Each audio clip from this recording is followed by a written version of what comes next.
नमस्कार साथियों, बहुत बहुत स्वागत है आप सभी साथियों का। आज हम लोग एक सूफ़ी कथा सुनने जा रहे हैं। ये कथा हर व्यक्ति के जीवन की कथा है। कहीं न कहीं हमारे जीवन को ये छूती है, टच करती है।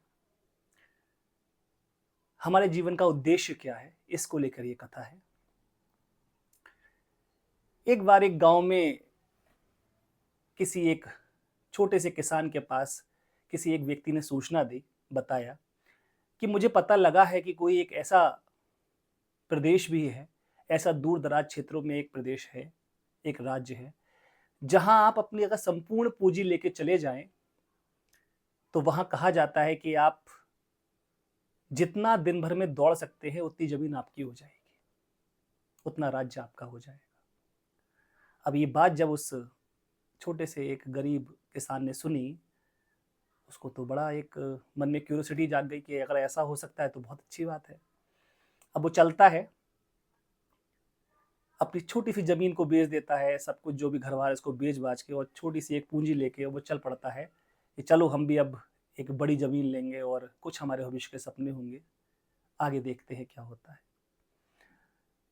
वो पूँजी लेके पहुँच जाता है उस गाँव में और उस गाँव में जब पहुँचता है तो वहाँ सच में वास्तविकता थी कि वैसा ही हो रहा था। वहाँ बहुत सारे लोग बैठे हुए हैं और वो कहते हैं, "हाँ, आ गए?" बोले, "हाँ, मैं आ गया।"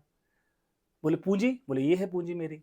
बोले, "ठीक है, अब कल सुबह तुम्हें यहाँ से दौड़ना है। सूरज उगेगा जैसे ही आपको यहाँ से दौड़ लगाना शुरू करनी है और जहाँ तक तुम दौड़ सकते हो, जितना तुम दौड़ सकते हो उतनी सारी ज़मीन तुम्हारी।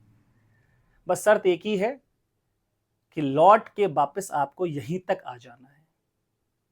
अगर यहाँ नहीं आ पाए तो फिर आपकी पूँजी भी चली जाएगी और ज़मीन भी नहीं मिलेगी। जितना आप दौड़ सकते हैं दौड़िए, वो सब ज़मीन आपकी है।"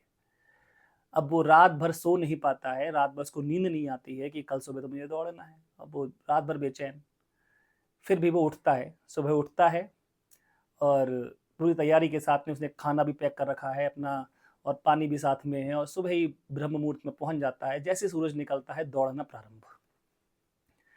दौड़ प्रारंभ होती है और दौड़ता है और दौड़ता है और दौड़ता है। 11 और 12 बज जाते हैं और 12 बजे तक उसने बहुत-बहुत ज़मीन उसने तय कर ली है। सूरज सिर पर आ गया है, भूख भी लगाई है, प्यास भी लग रही है। लेकिन सोचता है कि अगर मैंने पानी पिया तो उतने क्षणों में भी तो कहीं न कहीं समय वेस्ट होगा ना, तो वो पानी नहीं पीता है और दौड़ता चला जाता है। भूख लगती है, खाना नहीं खाता। कहता है उसमें भी कुछ क्षण वेस्ट होंगे हमारे और उतने में मैं ज़मीन और तय कर लूँगा।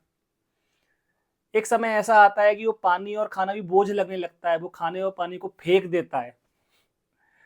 कहता है ये बोझ है, चलो और चलो और चलते 2:30 से 3 बज जाते हैं।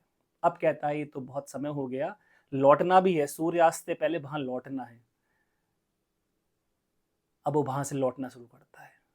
कहता है बहुत हो गया अब दौड़ता हूँ और लौटना प्रारंभ करता है और भागता है और भागता है, भागता है, भागता है। लेकिन सूर्यास्त नज़र आ गया है, बिल्कुल सूर्यास्त होने वाला है, लोग वो सामने ही दिखाई पड़ रहे हैं, बस 500 मीटर की दूरी पे, लेकिन उसके पूरे फेफड़े और पूरा शरीर हिल रहा है, पसीना तरबतर है, बिल्कुल ऐसी स्थिति है कि अब प्राण निकले तब प्राण निकले। और कथा ऐसा कहती है कि वो लोग कह रहे हैं जल्दी आओ और वो उनके पास पहुँचने से पहले ही वो गिर पड़ता है, उसके प्राण निकल जाते हैं। ये कथा उस किसान की नहीं, ये कथा आपकी, हम सबकी कथाएँ हैं। हम जीवन में जब आते हैं, तो बड़ा प्यारा-सा एक जीवन लेके आते हैं। छोटी-सी ज़मीन है हमारा, छोटे सपने हैं, अपना काम करते हैं हम।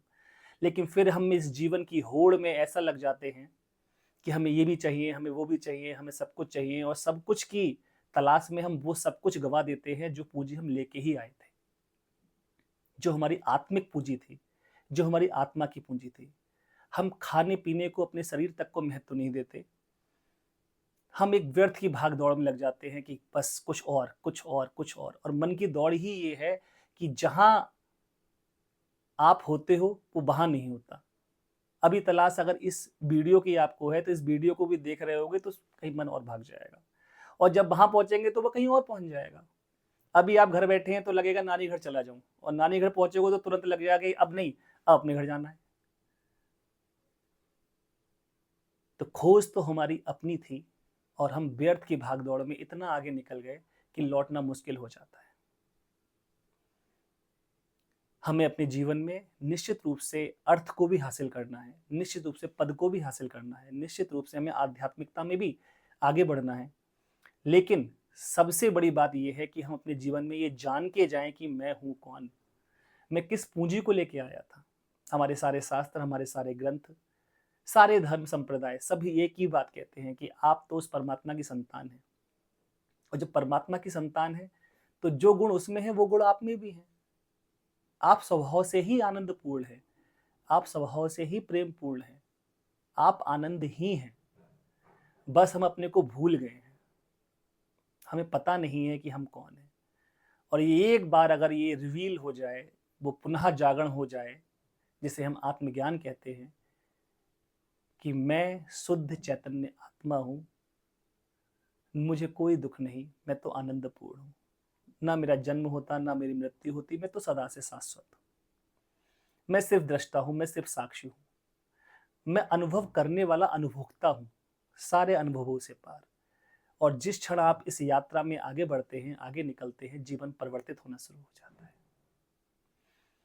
अगर ये कहानी आपको पसंद आई है तो जुड़े रहिए हमारे साथ एक नई कहानी, एक नई कथा के साथ। बहुत बहुत